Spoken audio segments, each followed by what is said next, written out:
आता मला नुसतं हात वर करून दाखवा की ह्याची पूर्ण माहिती कोणाकडे होती. बॉम्ब ब्लास्ट झाला हे आपल्याला माहिती, एक्सपोर्ट झाला हे आपल्याला माहिती, पण ह्याची पूर्ण माहिती आहे का कोणाकडे? तर कोणाकडेच नाही. हे बघा मित्रांनो, आता जसं जेव्हा आपण बोलतोय तेव्हा ह्या ब्लास्टला 24 तास झाले. किती तास झाले? 24 तास. आणि याच्याबद्दल कोणती माहिती समोर नाही आली की तो बॉम्ब ब्लास्ट होता का गाडीचा ब्लास्ट होता, तो आतमधल्या लोकांनी केलाय का बाहेरच्या लोकांनी केलाय, इंटरनल एजन्सीज इन्व्हॉल्ड होत्या का एक्सटर्नल एजन्सीज इन्व्हॉल्ड होत्या. जर स्फोट होता तर RDX मिळालं का, अजून कोणते स्फोटक मिळाले का, वायरी मिळाल्या का? हा आतापर्यंत खुलासा आपल्या सर्वांना यायला पाहिजे होता की नको होता? आपल्या सर्वांना माहिती.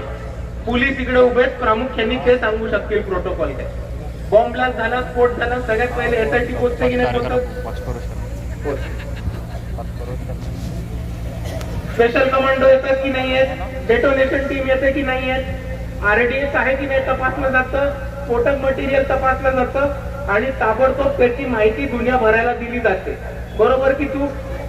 बरोबर. आपले पोलीस पूर्ण कॉपरेट करतात. आता आपल्या पोलिसांना माहिती आहे. मी विनंती करतो ह्यांना दिल्लीत पाठवा आणि दिल्लीच्या पोलिसांना ह्यांच्याकडनं काहीतरी शिकू द्या.